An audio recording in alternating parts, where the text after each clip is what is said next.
Hi, everybody.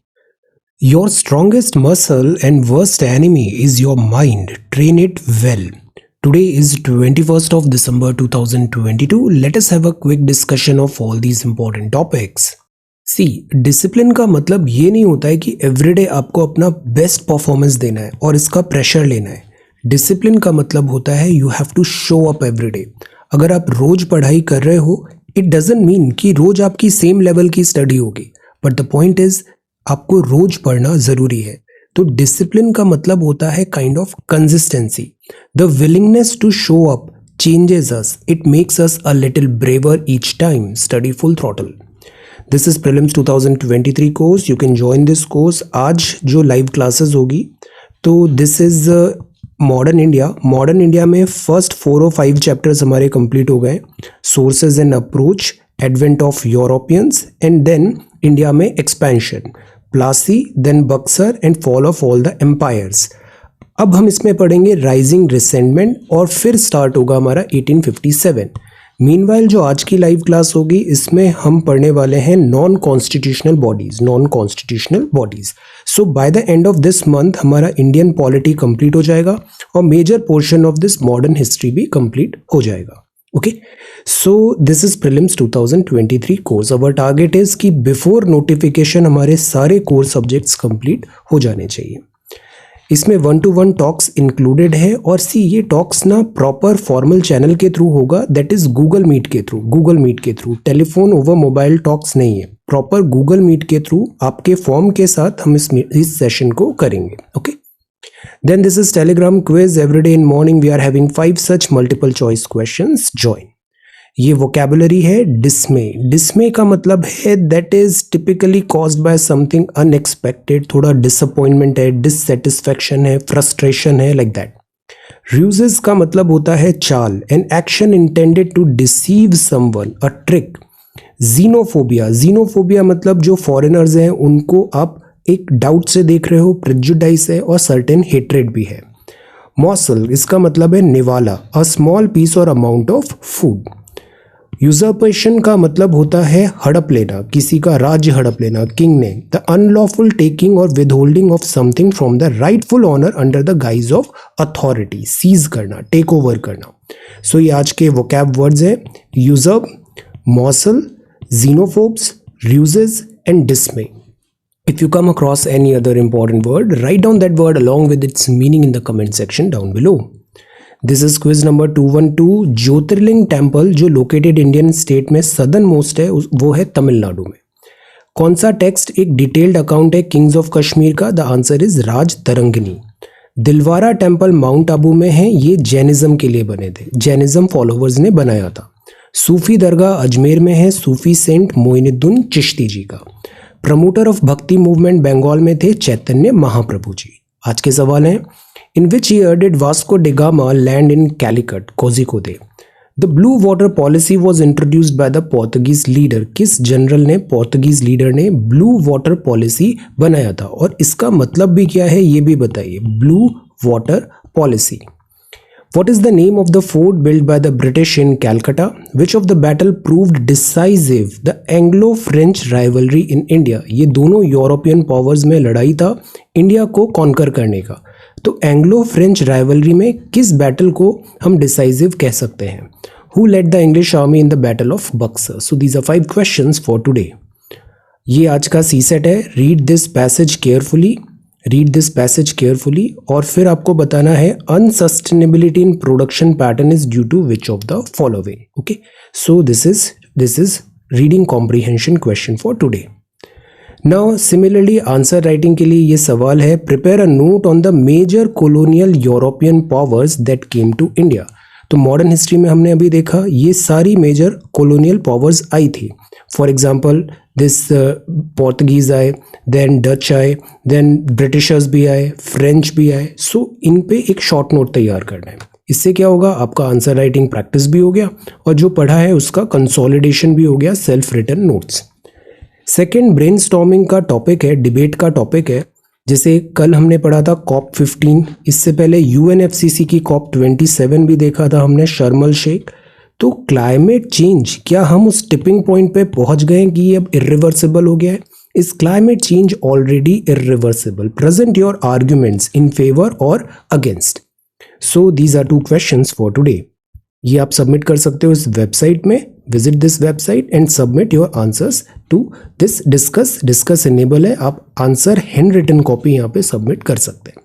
और similarly ये जो डिबेट का टॉपिक है ब्रेनस्टॉर्मिंग का, इसको आप कमेंट सेक्शन में भी अपने आर्ग्यूमेंट्स प्रेजेंट कर सकते हैं. This is mind maps. तो आज ये मैंने आपसे शेयर किया है types of nutrient cycle, carbon gaseous cycle, carbon cycle, nitrogen cycle, nitrogen fixation and different क्या तरीके हैं नाइट्रोजन फिक्सेशन के, जैसे बैक्टीरिया, इंडस्ट्रियल प्रोसेसेस या कोई एटमॉस्फेरिक फिनोमिनॉन जैसे थंडर या लाइटिंग. तो इन सवालों को अच्छे से देखना है. ये जो वोकैब वर्ड्स हैं एनवायरनमेंट इकोलॉजी के, इनको अच्छे से देखना है. ये एक बहुत अच्छी फाउंडेशन आपको डालेगा यहाँ पे. ओके, सोशल मीडिया अपडेट में आज हम जानते हैं वेदास के बारे में. बिफोर दैट 3 क्वेश्चंस हैं आपके लिए. बूझो तो जाने. In whose honour is national mathematics day marked in India? किनके ऑनर में नेशनल मैथमेटिक्स डे इंडिया में हम सेलिब्रेट करते हैं? शकुंतला देवी जी या फिर एस रामानुजन? G20 की मीटिंग हो रही है, क्या आप बता सकते हैं G20 का पहला शिखर सम्मेलन कहाँ आयोजित किया गया था? G20 का पहला शिखर सम्मेलन कहाँ आयोजित किया गया था? Then this is Vedas. Vedas क्या होते हैं? वेदा का मतलब होता है नॉलेज. वेदा का मतलब होता है knowledge. Vedas are considered as the earliest available writings of humanity. Writings of humanity.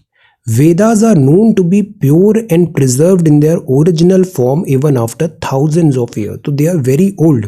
और ये एक सोर्स है नॉलेज का. प्राइमरली 4 वेदास हैं, ऋग्वेद, यजुर्वेद, सामवेद और अथर्ववेद. ऋग्वेद क्या होता है? ये ओल्डेस्ट है और बिगेस्ट है among all the 4 Vedas.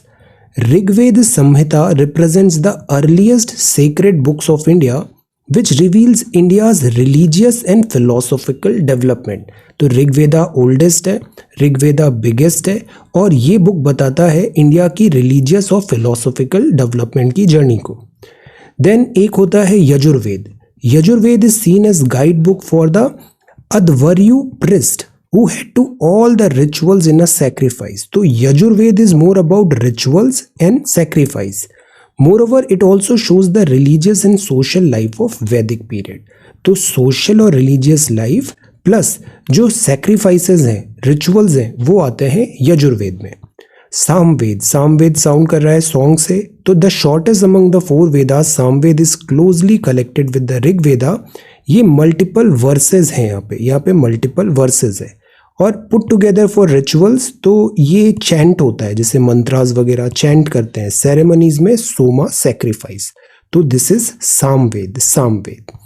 Then this is Atharvaveda. Atharva का मतलब होता है priest and the mantras in the Veda were brought by Rishi Atharva. तो अथर्ववेद में है mantras and directions to ward off hardships. Atharva में मंत्रास हैं, डायरेक्शंस हैं टू वॉर्ड ऑफ हार्डशिप्स. ये वर्सेस इन सामवेदा. ये जो अथर्ववेद है, it is also known to be the origin of Ayurveda. Ayurveda है मेडिसिन का, तो दिस इज अथर्ववेद. तो these are Vedas. Vedas knowledge का सोर्स है और 4 वेदास हैं, ऋग्वेद, यजुर्वेद, सामवेद और अथर्ववेद. अब हम आते हैं द हिंदू न्यूज़पेपर में. So this is the front page of the Hindu. First जो न्यूज़ है, this news is about the scanners to speed up security check at airports. अभी एक डिजी यात्रा भी एक इनिशिएटिव था. Can you tell what is this DigiYatra? इसके क्या features हैं?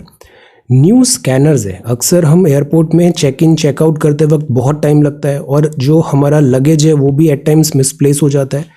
तो द आइडिया इज कि स्कैनिंग तो रिक्वायर्ड है, स्कैनिंग इज रिक्वायर्ड, बट क्या नई टेक्नोलॉजी के थ्रू हम वो स्कैनिंग क्विकली और एफिशिएंटली कर सकते हैं? तो this is more about technology upgradation.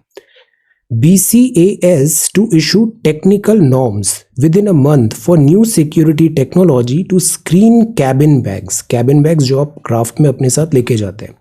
As well as full body scanner to that passenger will not have to remove electronic devices. तो ये नए टेक्नोलॉजी एडवांसमेंट्स की बात है, so that जो पैसेंजर्स है और उनका जो लगेज है उसकी बेटर स्क्रीनिंग हो पाए.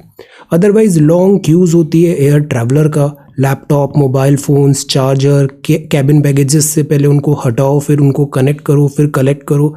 This takes a lot of time. Aviation security regulator, bureau of civil aviation security. तो इंडिया में एविएशन सिक्योरिटी रेगुलेटर कौन है? This is bureau of civil aviation security. तो इसने ऐसे टेक्निकल नॉर्म्स बताए हैं. Within a month India में ये इम्प्लीमेंट होगा एयरपोर्ट्स में, सो दैट बिना इलेक्ट्रॉनिक डिवाइसेस अपने बैग से निकाले आप चेक इन कर पाओगे. न्यू टेक्नोलॉजीज इसमें ज़रूरत होगा, जिससे टाइम भी सेव होगा. तो दिल्ली एयरपोर्ट में इस टाइप से डिप्लॉय किया जाएगा. Technologies such as dual x-ray, computer tomography, neutron beam technology, ये एलिमिनेट कर देगा the need for passenger to remove laptop and other electronic devices. तो इससे सेव होगा टाइम. अब एयरपोर्ट की सिक्योरिटी कौन करता है? CISF. CISF है central industrial security force. Airports अक्सर क्राउडेड हो जाते हैं, सो दैट इज़ वाई ये जो टेक्नोलॉजी इनिशिएटिव है, इससे कंजेशन कम होगा. सीनियर गवर्नमेंट ऑफिशियल्स ने भी बताया है कि इंडिया में जो हवाई यात्रा है उसके नंबर्स बढ़ रहे हैं, which is a good thing.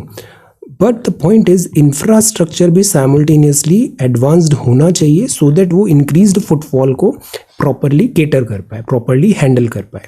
So new scanners to speed up security check at airports. This is called to speed up कोविड-19 जीनोम सीक्वेंसिंग, क्योंकि चाइना में बहुत ज़्यादा केसेस आ रहे हैं कोविड-19 के. This is a cause of worry. Then this is the front page of the Hindu. Then this is next page. Study reveals huge dissimilarity in employee experience. Then this is editorial. First जो editorial है, this is about fluid boundaries, interstate disputes की बात हुई है. ये सारे notes यहाँ पे अरेंज्ड हैं सिस्टमेटिकली. आप वीडियो केयरफुली वॉच करो, इसके बाद ये नोट्स अवेलेबल होंगे, इनको क्विकली गो थ्रू कर लेना. तो आपका सेकेंड रिवीजन भी हो जाएगा और साथ ही साथ ये चीज़ें कंसोलिडेटेड भी होगी. After some time you can pinpoint accuracy से बोल सकते हो 21 दिसंबर को हमने ये सारी चीज़ें पढ़ी थी. तो that is why notes making is important. अब देखो यहाँ बात है, ये महाराष्ट्र है, ये कर्नाटका है और बीच में ये बेलगांव और ये एडजेसेंट यहाँ पे कुछ जिले हैं. बात ये है कि जब 1956 स्टेट रीऑर्गेनाइजेशन हुआ तो ये जिले चले गए महाराष्ट्र में. बट यहाँ प्राइमरली बोली जा रही है कन्नड़ा या फिर लैंग्वेज का डिफरेंस है. सो अब बात है क्या जो जिले हैं उनको रीजिक कर दिया जाए, स्टेट्स एक्सचेंज करें उनको. ये दो राज्यों के बीच में इंटर बाउंड्री इशू है.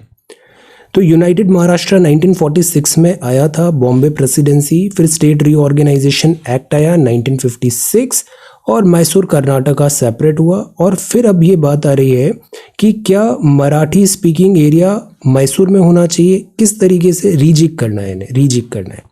अब बात ये आती है कि जैसे area is in some other state but primarily वहाँ पे जो लैंग्वेज बोली जा रही है दैट इज समथिंग एल्स. तो जैसे यहाँ देखिए पॉपुलेशन में मराठी स्पीकिंग है दिस 52%, कन्नड़ा स्पीकिंग है दिस 27%. देन इसके अलावा डिस्प्यूटेड एरिया 61 में ये अभी प्रेजेंट है. तो यहाँ अभी ऐसा डिस्प्यूट चल रहा है. Let us wait and watch. इससे पहले यहाँ पे एक महाजन कमीशन रिपोर्ट भी आई थी. महाजन कमीशन रिपोर्ट ने भी बोला था कि यहाँ पे पीसफुली दोनों राज्यों का जो इशू है इसको सॉल्व करना चाहिए, इसको बॉर्डर इशू को सॉल्व करना चाहिए. 131B का यहाँ पे रेफरेंस दिया था. But again the point is कि ये जो एरिया एक्सचेंज है और जो लैंग्वेज है ये एक बहुत सेंटिमेंटल, इमोशनल और पॉलिटिकल इशू भी हो जाता है. तो दैट इज़ वाई यहाँ काफ़ी डिफ़िकल्टी आती है. तो डिस्प्यूट है कर्नाटका और महाराष्ट्र में. बिफोर दैट इसका ये भी हिस्ट्री है कि 47 में बेलगाम डिस्ट्रिक्ट पार्ट ऑफ बॉम्बे बना, 48 में म्यूनसिपैलिटी बनी. यहाँ पे लैंग्वेज जो था उसकी पॉपुलेशन भी ओवर द टाइम चेंज होती है. एडजॉइनिंग एरियाज़ में majority of Marathi speaking citizens हैं.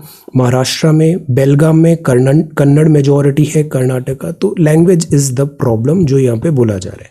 बट अगेन जो राज्य हैं, because India is indestructible union of destructible states, तो राज्यों का ये जो भी मैटर होता है वो पीसफुल वे में होना चाहिए. पीसफुल वे में land boundary between the two states should be resolved.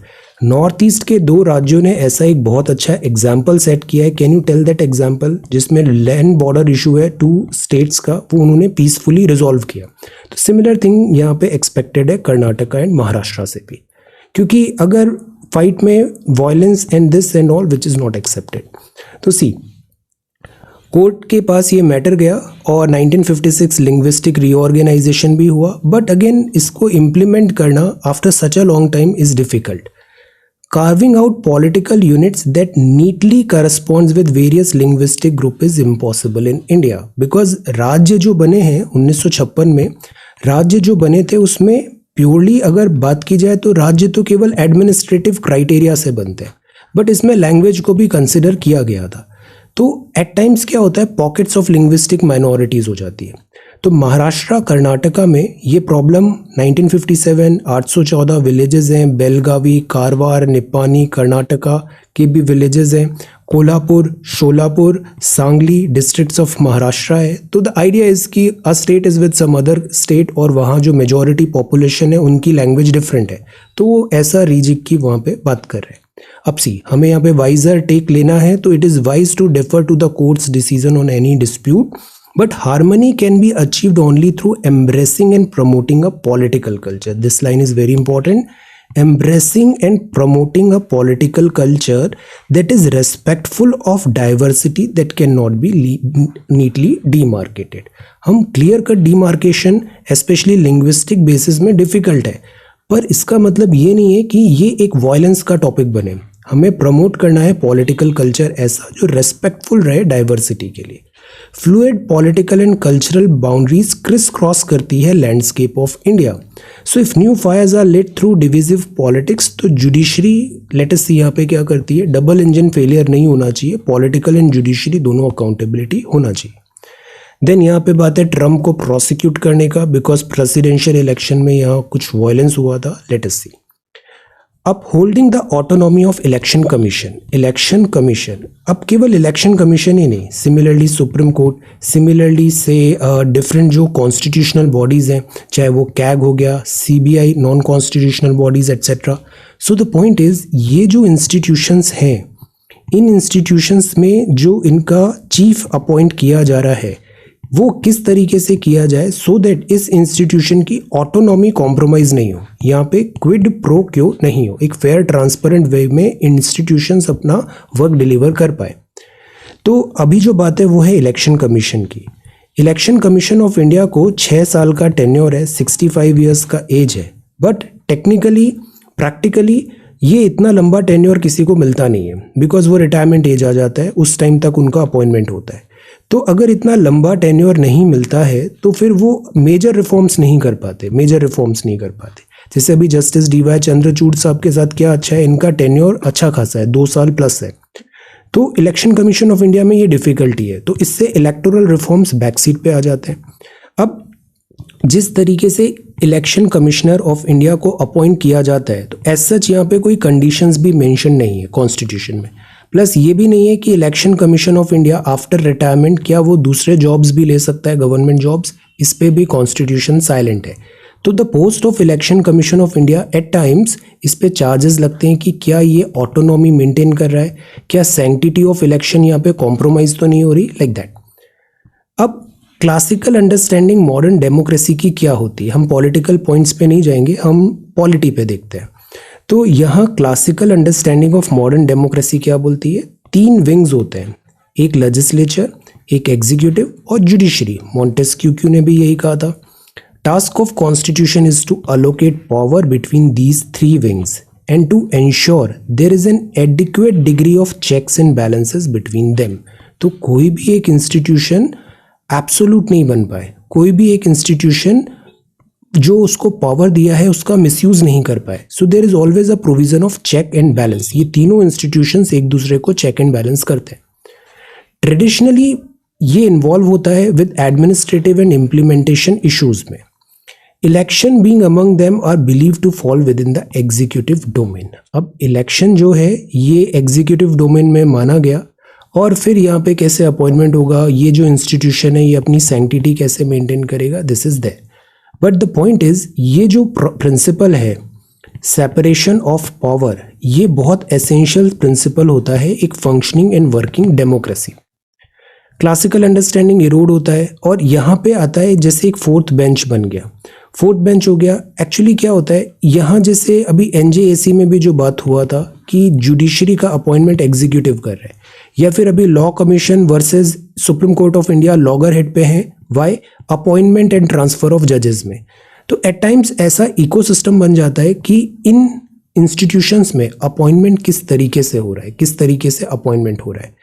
तो ये जो इंस्टीट्यूशंस हैं जैसे कि ह्यूमन राइट्स कमीशन हुआ या फिर इलेक्शन कमीशन ऑफ इंडिया हुआ, तो टेक्निकली ये ऐसा नहीं है कि judiciary, legislative, executive, but the point is these all institutions are very much of importance. UPSC जैसे वॉचडॉग ऑफ मेरिटोक्रेसी बोलते हैं, watchdog of meritocracy. Election commission हुआ, ये है चुनाव कराने का। ह्यूमन राइट्स कमीशन हुआ, ये ह्यूमन राइट्स का हुआ। तो यहाँ इन इंस्टीट्यूशंस का प्रॉपर फंक्शनिंग बहुत ज़रूरी होता है। अब इसमें ये बात है, देन जनरल यहाँ पे टॉक्स किए हैं कि किस तरीके से अपॉइंटमेंट हुआ। जैसे सीबीआई का एट टाइम्स अपॉइंटमेंट की बात आती है, तो सीबीआई डायरेक्टर है, 3 मेंबर की बॉडी है जिसमें प्राइम मिनिस्टर है, leader of opposition in CJI है। बट सीबीआई को भी फिर बाद में क्रिटिसिज्म करते हैं कि CBI at times independent work नहीं कर पा रही है। तो the idea over this article is कि जो इंस्टीट्यूशंस हैं वहाँ जो अपॉइंटमेंट है वो इस तरीके से नहीं हो कि इंस्टीट्यूशंस अपनी जो क्रेडिबिलिटी है और जो वर्क है उनका वो कॉम्प्रोमाइज हो जाए। No constitutional democracy in the world allows the political executive sole power to staff a body as important to sustaining democracy as an election commission.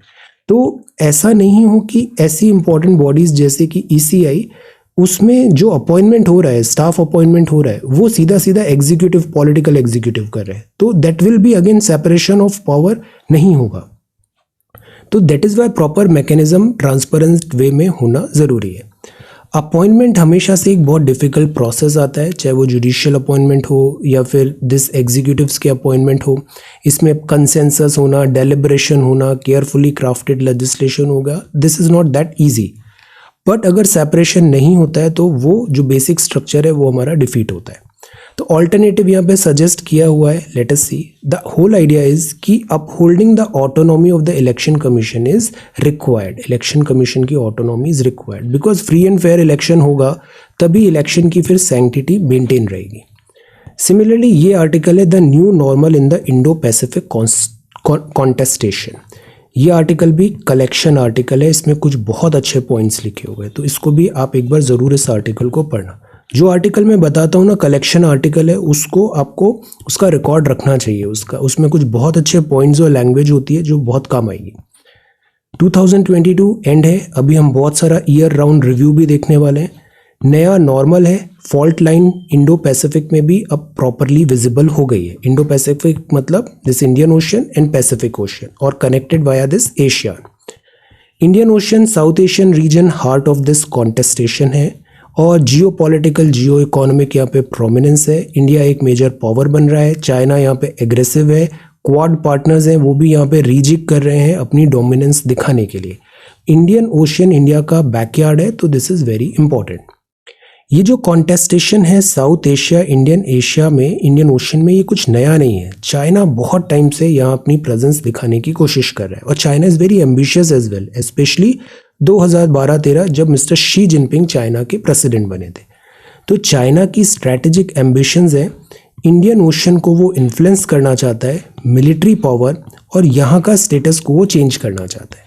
Indian Ocean, Arab and bay of Bengal important है China के लिए for its energy supply and economic growth. तो China की यहाँ पे presence बढ़ती है। अब चाइना की प्रेजेंस कैसे बढ़ती है? पहला जो दौर था बिफोर शी जिनपिंग वो था इकोनॉमिक माइट का, तो loan, financial incentive, infrastructure project, belt and road initiative 2013 का प्रोजेक्शन।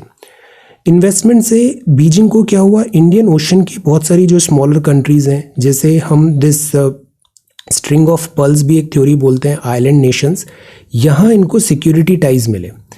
हार्बर किया मिलिट्री वेसल्स एंड सबमरीन्स को भी, जैसे एग्जांपल है हम्बनटोटा श्रीलंका का। तो अब जो इकोनॉमिक पॉलिसी थी डेंग जियाओपिंग की, वो अब कन्वर्ट हो रही है military policy of Xi Jinping.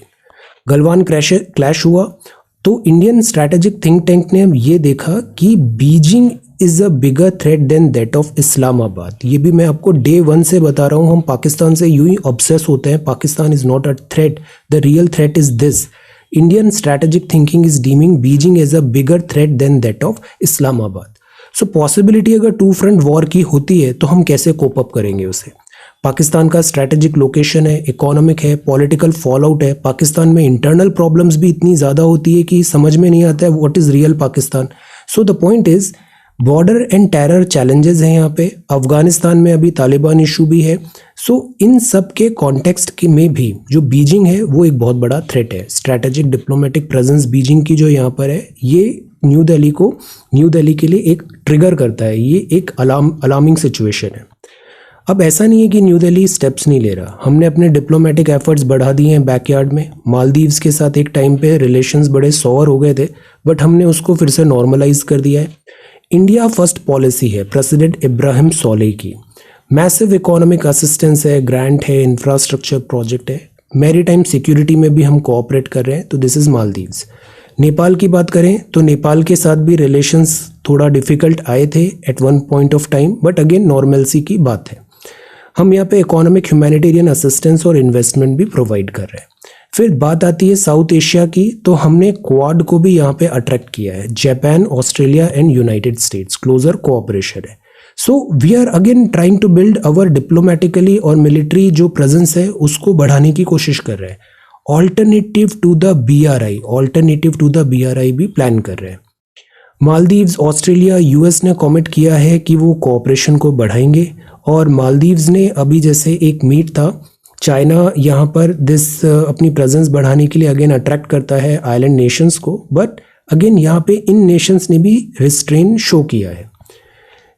Earlier this year Nepal ने रेटिफाई किया यूएस का मिलेनियम चैलेंज कोऑपरेशन, तो ये चाइना का डिस्प्लेजर था। तो ऐसा नहीं है कि इंडिया और जो लाइक माइंडेड कंट्रीज हैं जैसे यूएसए, ऑस्ट्रेलिया, वो एफर्ट्स नहीं डाल रहे। एफर्ट्स हैं, but the Chinese presence is alarming. Recent success जो हुआ है इससे चाइना को ज़्यादा डिफिकल्टी नहीं होगा। हमें और एफर्ट्स अप करने की ज़रूरत है।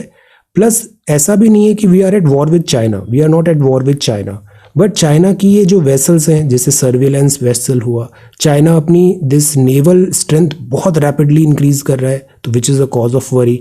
हमने अभी 3rd एयरक्राफ्ट कैरियर की भी डिमांड किया है। अभी जब हमारा दिस तवांग में जो कन्फ्रंटेशन हुआ उसके कुछ ही दिन बाद हमने अग्नि 5 का भी दिस डिमॉन्स्ट्रेशन दिया था। तो अगेन ये सब चीज़ें क्या बता रही है, वी आर अलार्म्ड। देन इसके बाद इंडियन ओशन टेस्ट फ्लाइट हुआ, अग्नि सीरीज मिसाइल का। हमने China Indian Ocean region forum था बीजिंग ने अभी जिसको होस्ट किया था, इसमें भी इंडिया ने यहाँ पर डायरेक्टली तो नहीं कहा, but again it was a challenging thing. Then balancing act is likely, तो बैलेंस ज़रूरी है। चाइना का फाइनेंशियल और इकोनॉमिक माइट बहुत ज़्यादा हो गया है। साउथ एशियन कंट्रीज़ जो हैं एट टाइम्स वो डिस्कम्फर्ट भी दिखा रही हैं, और इन सब चीज़ों में ये जो नया जियोपॉलिटिक न्यू नॉर्मल है, इंडिया को बहुत केयरफुली अपनी ऑल द स्टेप्स लेने की ज़रूरत है। कोविड-19 pandemic is still not over. अभी what next brewing in China nobody knows. So again we have to be alert. Bangladesh के साथ भी हमारे फ्रेंडली रिलेशंस हैं। 4.5 बिलियन का भी IMF फंड भी मिला। श्रीलंका को भी इकोनॉमिक क्राइसिस से निकलना है। Energy shortage, inflation, negative slow economic growth है, ये एक बहुत बड़ा चैलेंज बनने वाला है। बांग्लादेश में प्रोटेस्ट हैं, ये भी एक चैलेंज है। न्यू दिल्ली को ज़रूरत है कि वो लाइक माइंडेड कंट्रीज़ और स्पेशली इंडियन ओशन में टॉप मोस्ट प्रायोरिटी रखे, इस एरिया को इग्नोर नहीं करे जो हमारे नेबर्स हैं। So the new normal in the Indo-Pacific contestation. Up see, this is next page. Vegetable prices in India are on a roller coaster ride. Then government ने 4 lakh crore via disinvestment generate किया। Naxal violence, मैं आपको बता रहा था ना, Naxal violence अब last leg पे है Naxal violence. Then this is adulterated and substandard drug samples rampant है। Indian pharmas blacklisted by Nepal drug authority. अब ये बात है कुनमिंग मॉन्ट्रियल अग्रीमेंट जो अभी COP15 में हुआ। COP15 और UNFCCC का जो भी COP27 हुआ था, ये दोनों अलग है। COP27 UNFCCC का था, दिस इज CBD। सो इसमें 188 आउट ऑफ 196 मेंबर्स ने अडॉप्ट किया है कन्वेंशन ऑन बायोलॉजिकल डाइवर्सिटी, विभिन्न प्रकार के फ्लोरा एंड फौना है। ग्लोबल एनवायरनमेंट फैसिलिटी क्या है, GDP में फाइनेंस की क्या ज़रूरत है, इस आर्टिकल में अच्छे से लिखा है। ये आर्टिकल भी कलेक्शन आर्टिकल है, इसको आप अच्छे से रखना संभाल के। Convention on CBD United nation agreement है, और इसका मुद्दा क्या है कि अर्थ की बायोडाइवर्सिटी को सेफगार्ड करना। मॉन्ट्रियल में ये हुआ, 188 मेंबर्स ने इसको ओके कर दिया गया। लॉस ऑफ बायोडाइवर्सिटी एक बहुत बड़ा थ्रेट है, तो Kunming Montreal global biodiversity framework हुआ। इसमें 4 गोल्स हैं 2050 के लिए और 23 टारगेट्स हैं 2030 के लिए। 30% degraded terrestrial inland water coastal marine ecosystem, इन सबको रीस्टोर करना है। तो ये क्या है, ये है आपका कुनमिंग मॉन्ट्रियल एग्रीमेंट। इसी पे आंसर राइटिंग भी है। इन सब पॉइंट्स को आप अच्छे से लिखना with the help of this article. अब सी, बायोडाइवर्सिटी जरूरी है, नेचर लव्स बायोडाइवर्सिटी, और बायोडाइवर्सिटी का लॉसेस हो रहा है, स्पीशीज लॉस्ट इन ऑब्लिवियन हो रहा है। So that is why we need to conserve species, और स्पीशीज कंजर्व करना मतलब उनका इकोसिस्टम कंजर्व करना, फॉरेस्ट को कंजर्व करना, ओशियन को कंजर्व करना। क्योंकि बहुत सारी जो स्पीशीज होती है ना, ये इकोसिस्टम सर्विसेज देती है। ये डाइवर्सिटी इनफैक्ट इसलिए अच्छी भी मानी जाती है। और जेनेटिकली मॉडिफाइड जो हम क्रॉप्स है, हम अक्सर इसमें क्रिटिसिज्म क्या करते हैं कि इससे बायोडाइवर्सिटी इम्पैक्ट होगी, which we do not want. Biodiversity अच्छा है, इससे हमें food, fuel, fibre, shelter, building material, air, water purification, climate stabilisation, pollination, बहुत इंपॉर्टेंट पॉइंट्स हैं ये सब हमें बायोडाइवर्सिटी से मिलता है। मॉडरेटिंग इफेक्ट होता है flood, drought, extreme temperature and wind का, एक्सीलेंट पॉइंट्स। अगर बायोडाइवर्सिटी नहीं होगी तो ये सारी इकोलॉजिकल सर्विसेज भी इम्पैक्ट होंगी। फिर बात आती है inter governmental science policy platform on biodiversity ecosystem service, और इसकी रिपोर्ट भी बहुत अच्छी नहीं है। The point is, global biodiversity outlook भी बोलता है कि बायोडाइवर्सिटी बहुत तेजी से खत्म हो रही है। आने वाले 50 ईयर्स में बहुत सारे फ्लोरा एंड फोना एक्सटिंक्ट हो जाएंगे, गॉन फॉर एवर। तो कुनमिंग मॉन्ट्रियल प्रोटोकॉल ये है कि हमें इन एरियाज को कंजर्व करना है, बायोडाइवर्सिटी को कंजर्व करना है। तो UNFCCC was climate and this is about biodiversity. और कैसे कंजर्व करना है, हम पॉल्यूशन कम करें, मिनिमम करें क्लाइमेट चेंज को, ओशन एसिडिफिकेशन को कम करें, like that. Alien species, invasive alien species को भी थ्रेट को हम बचाएं। तो टारगेट है 5 specifically states that the use harvesting trend wild species में सस्टेनेबल यूज हो उनका। कई बार क्या होता है, इनकी पोचिंग होती है। पोचिंग होता है, एक स्पीशीज दूसरी जगह जाती है, इन्वेजिव एलियन स्पीशीज, और वहां की बायोडाइवर्सिटी को वो फिनिश कर देती है। सो इसके लिए जैसे ट्रैफिक है, साइट्स है, इनको हमें प्रॉपर इम्प्लीमेंट करना जरूरी है, वरना पैथोजन स्पिलओवर भी होता है। जैसे कोरोना वायरस है, ये कहाँ से आया, सपोजिटली बैट से आया, वुहान से हम नहीं बता सकते, बैट से आया। बट द पॉइंट इज कि ये जो बैट है, ये जूनोटिक डिसीजेज है। ये कैसे ट्रांसफर हुआ from animal to human being, तो ये कैरियर्स भी होते हैं wildlife. Agriculture practices strong होनी चाहिए so that agriculture practices sustainable रहे, वो बायोडाइवर्सिटी का लॉस नहीं हो। देखो, ये जेनेटिकली मॉडिफाइड क्रॉप है, दैट इज वाई इसको जो एग्रीकल्चर स्पेशलिस्ट हैं वो इतना पसंद नहीं करते हैं जेनेटिकली मॉडिफाइड क्रॉप को, कि इससे क्या होगा, बायोडाइवर्सिटी का लॉस होगा। हमें नेटिव जो है, जैसे कुछ दिन पहले हमने देखा था, लोकल जो हमारी काउज हैं, बफेलोज हैं, उनकी ब्रीड को हम बेटर करें, नेटिव बायोडाइवर्सिटी को हम सस्टेन करें। और इसके लिए होता है नागोया प्रोटोकॉल। तो रोड मैप है 2030 और 2025 का कि हमें हॉल्ट करना है एक्सटिंक्शन हो रहा है, उसको हॉल्ट करना है, इकोसिस्टम को कंजर्व करना है, बायोडाइवर्सिटी को कंजर्व करना है। इन सब के लिए पैसेज की ज़रूरत होगी। तो मॉनेटरी, नॉन मॉनेटरी गेन्स जो होता है, genetic resources, digital sequencing, genetic resources with the help of indigenous people, local community, इन सब के साथ अवेयरनेस करना है, रिसोर्सेज करना है, फाइनेंस करना है $700 बिलियन का, और कंजर्व करना है। फर्दर जो पार्टीज हैं वो अपनी रिपोर्ट्स भी सबमिट करेंगी कि कितने एफर्ट्स आपने लिए। बिजनेस, इंडस्ट्री, ट्रांसनेशनल कोऑपरेशन, ये सब का ज़रूरत होता है कि वो सस्टेनेबल वे में बिजनेस करे और बायोडाइवर्सिटी को कंजर्व करने वाली प्रैक्टिसेस को फॉलो करे। ये नहीं कि वो ग्रीन वॉशिंग करे। What is the meaning of green washing, tell. तो दिस इज द आइडिया। अब देखो, this entire article is gold, ये पूरा एकदम कलेक्शन आर्टिकल है, मैं इसको अलग से PDF भी शेयर करूंगा। सी, तो द आइडिया इज हम लोकल लेवल की अथॉरिटीज को भी हम वहाँ पे इनपुट लें, उनके मल्टीलेटरल एनवायरमेंट अग्रीमेंट्स हो, NGOs हो, women, youth, research organisation, finance community, हमें हर किसी का, लोकल कम्युनिटी से लेके रिसर्चर्स, स्कॉलर्स तक का, हमें हर किसी का एक्सपर्टीज यहाँ पे चाहिए होगा। और ट्रांसपेरेंसी हो तो बेहतर है। अब ये सब काम करने के लिए फंडिंग होगा, तो फंडिंग आएगी यहाँ से, और उसके लिए ग्लोबल इकोनॉमिक फैसिलिटी है, GEF करके एक फैसिलिटी है। तो बायोडाइवर्सिटी में indigenous people, local people, culture, land, territory, resources, traditional knowledge, इन सब को कंजर्व करना बहुत ज़रूरी है। चैलेंजेस यही आएंगे बिकॉज ये बहुत डाइवर्स है, ट्रांसनेशनल है, तो सारे कंट्रीज का एक कलेक्टिव एफर्ट यहाँ पे चाहिए होगा। प्लस डेप्रिशिएशन ऑफ एसेट्स भी होता है, जैसे हम बहुत एग्रीकल्चर कर रहे हैं, बट एट व्हाट कॉस्ट? अगर टू मच ऑफ एग्रीकल्चर हम कर रहे हैं तो इन दी एंड जो हमारी सॉइल है उसकी फर्टिलिटी भी कॉम्प्रोमाइज हो रही होगी, हमारा जो नेचर है उस पर भी रिसोर्सेज लग रहे होंगे।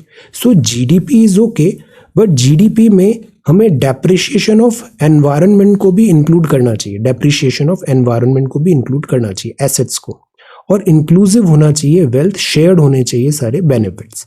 तो UN जैसे बोलता है इंक्लूसिव वेल्थ बोलता है, वेल्थ प्रॉपरली डिस्ट्रीब्यूटेड होना चाहिए। सो this is really good article, इसको एक बार आप फिर से देखना, न्यू ग्लोबल बायोडाइवर्सिटी फ्रेमवर्क। और जो आपको आंसर राइटिंग करना है कुनमिंग मॉन्ट्रियल एग्रीमेंट में, इसके भी अच्छे पॉइंट्स आप पिक करना वहाँ पे। This is a really good article. How the great gamble on the price cap on Russian oil might just fumble. And know your English. English is a funny language. He's gone, he has gone. अब ही is gone का मतलब है कि वो state बता रहा है, activity नहीं, कि मतलब वो अभी यहाँ से जा चुका है। तो it refers the absence of something और समबडी, तो it is gone. By the time I came down she was gone, my book is gone, my watch is gone, is the coffee all gone. तो it is telling the state, not the activity. He has gone का मतलब है यहाँ पे activity पे emphasis है कि किस डायरेक्शन में, किस डेस्टिनेशन में गया है। जैसे ही हैज गॉन, हम इस पे एम्फेसिस कर रहे हैं out of the room. He has gone कहाँ पर? होम पे। दे हैव गॉन कहाँ पे? टू द टेम्पल पे। ओके, तो हम ये नहीं बोलेंगे he is gone to the temple, no, he has gone to the temple, because emphasise यहाँ पर किया है एक्टिविटी पे। ओके, एक होता है क्यूरियोसिटी, एक होता है इंक्यूजिटिवनेस। क्यूरियोसिटी क्या होता है? क्यूरियोसिटी होता है जैसे बच्चों में बहुत क्यूरियोसिटी होती है, जिज्ञासा होती है कि ये क्या है, लाइक दिस।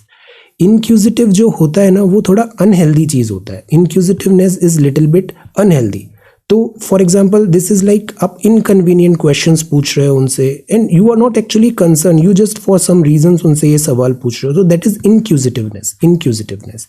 तो क्यूरियोसिटी नेचुरल होता है, inquisitiveness is specific to someone. Inquisitiveness is specific to someone. जैसे रिजल्ट आता है तो सब क्या रिजल्ट रहा, तो this is a kind of like inquisitiveness. Okay, तो curiosity is natural to all और inquisitiveness is specific to someone. तो इंक्यूजिटिवनेस में नेगेटिव है, curiosity is a positive trait. Then इसको भी इंग्लिश में डिफरेंटली प्रोनाउंस किया जाता है। One pronunciation is this, chagrin. Okay, like बहुत डल वहां पर हो रहा है, दैट इज शाग्रेन। प्रोफ्लिगेट का मतलब होता है reckless, wasteful, unrestrained by convention और मोरालिटी। स्पेंड थ्रिफ्ट है, बहुत पैसा खर्च कर रहे हैं, दैट इज प्रोडिगल, एक्स्ट्रावेगेंट है, that is profligate. You should stop your profligate spending habits and learn how to save money. Learn how to save money. You should stop your profligate spending habits.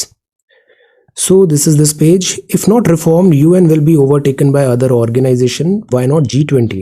So while process may be complex, it should not mean change cannot happen. तो यहाँ again बात है UN Ruchira Kamboj ma'am addressing a press conference at the UN headquarter. ये India की permanent representative है। तो UN के reforms, तो there is no brainer, UN के रिफॉर्म्स जरूरी है। होल हार्टेडली इंडिया इसको बोल रहा है, UN reforms need of the hour है, it is high time. No survey done to identify number of EWS recipients. Then IT server AIIMS के hack हो गए थे। And rule 267 states financial constraints given short shrift, opposition ने कहा। And this is three more sites added to tentative list of UNESCO. This is again important. जैसे ये उन्ना कोटी है नॉर्थ ईस्टर्न त्रिपुरा में, ये होली प्लेस है एसोसिएटेड विद शैवा वर्शिप। तो गुजरात का वाडनगर टाउन है, यहाँ पे सन टेम्पल है मोधेरा का, और रॉक कट स्कल्पचर्स हैं उन्ना कोटी के त्रिपुरा में। ये एडेड किए गए हैं यूएन की tentative list of UNESCO world heritage sites. तो ये गुजरात का Vadnagar town, sun temple Modhera और उन्नकोटी त्रिपुरा, इन तीनों का नाम किया है। इंडिया में आज की डेट में 52 है। Let us do this exercise. अपने राज्यों के जितने भी हैं यूनेस्को वर्ल्ड हेरिटेज साइट्स, उनके नाम आपको पता होना चाहिए, अपने स्पेशली आपके अपने राज्यों के। अगर 52 नहीं पता है चलेगा, बट अपने राज्य के ज़रूर पता होना चाहिए। इसमें cultural natural wealth of India show किया जाता है दिस यूनेस्को हेरिटेज साइट में। तो ASI ने कहा this is a really good thing. Vadnagar एक म्यूनसिपैलिटी है महसाना डिस्ट्रिक्ट गुजरात में। मल्टी लेयर्ड हिस्टोरिक टाउन है। वाडनगर रिकॉर्डेड पास्ट है 8th century. It is a very ancient town और उसके स्टिल अभी भी रिमेन्स यहाँ देखने को मिलते हैं बिल्डिंग्स में और रेसिडेंशियल एरिया में भी। उन्नाकोटी एक एंशियंट होली प्लेस है शैवा वर्शिप का। यहाँ पे गैलरी है, टॉवरिंग लो रिलीफ इमेजेस हैं, ये सब चीज़ें हैं उन्नाकोटी में। और जो मोधेरा है, मोधेरा सन टेम्पल है dedicated to sun god. Prelims का सवाल है तो आर्किटेक्चर एंड डेकोरेटिव यहाँ का इंपॉर्टेंस है। ओके, सोलंकी स्टाइल यहाँ पर बोला जा सकता है टेम्पल आर्किटेक्चर का। तो ये 3 नाम याद रखने हैं, वाडनगर, मोधेरा और उन्नाकोटी। स्पीड अप करो कोविड-19 जीनोम सीक्वेंसिंग। थोड़ा अभी वर्ड अलार्म्ड है चाइना की सिचुएशन पे। Navy takes delivery of submarine Vagir to be commission in January. तो ये सबमरीन है वागिर, ट्रायल्स चल रहे थे, अभी इसको नेवल दिस इंडक्ट कर लिया गया है। तो it is a matter of great pride. सारे ट्रायल्स अच्छे से हुए, वेपन, सेंसर और इसका ओवरऑल बहुत अच्छा परफॉर्मेंस रहा। तो ये 6th है, 1 इन द वर्क है, 6th 1 इन द वर्क है। वागिर लॉन्च हुआ था 2020 में, इसके सी ट्रायल्स हुए और अभी इसको हमने इंक्लूड कर लिया है। ये जो सबमरीन्स है ना, ये स्कॉर्पियन क्लास सबमरीन है। जैसे वागशीर हुआ, ये अप्रैल में आया था। फ्रेंच कोलैबोरेशन से प्रोजेक्ट 75 था, उसके अंदर हमने ये 6 सबमरीन्स बनाए थे। इनके नाम आप याद रख सकते हैं। एक है कलावरी, देन इसके बाद खांडेरी, फिर करंज, फिर वेला और फिर दिस आया था वागशीर और अभी आया है दिस वागिर। तो ऐसे करके 6 हो गए, 1 2 3 4 5 6। तो प्रोजेक्ट 75 है। अभी लेटेस्ट सी इसमें और डेवलपमेंट है। फ्रांस के साथ हम न्यूक्लियर के लिए भी काफ़ी कोलैबोरेशन पॉसिबल है। तो इंडिया में आज की डेट में 15 कन्वेंशनल और एक न्यूक्लियर सबमरीन है। न्यूक्लियर सबमरीन का नाम बताइए। This is Arihant, indigenous nuclear ballistic missile submarine INS Arihant. बाकी रशियन किलो क्लास सबमरीन भी है, जर्मनी की भी है और स्कॉर्पियन क्लास भी है। तो नेवी इंपॉर्टेंट है because you know Indian ocean again जैसे चाइना के बैकड्रॉप में देखा, इट इज़ अवर बैकयार्ड और इस पे इंडियन नेवी सबसे स्ट्रॉन्गेस्ट होनी चाहिए, यहाँ पे strongest. Okay, then this is world news. Biden and US law maker Taliban. See this is not good news and this is outlook darkening. See ये कोविड-19 अगेन बहुत डिफिकल्टी क्रिएट करने वाला है। इकोनॉमी प्रॉपर रिकवर भी नहीं हो रही थी और अभी फिर ये चाइना में डिफिकल्टी आ गया। SEBI ratifies phasing out of buyback visa, government probe, EV, RBI, Fitch rating BBB minus हो गया इंडिया का, Japan and this is Argentina. Okay, so this is sports. Thomas cup Triumph. Okay, so this is the Hindu newspaper. Answer discussion let us do it tomorrow. 19th को सवाल दिए थे, वैसे तो +2 cycle है but you have got 1 more day. आप इसको कल तक अच्छे से कंप्लीट कर लो। Okay, so this is 21st of December 2022। Thank you so much for watching this video. Take care, study well and be safe.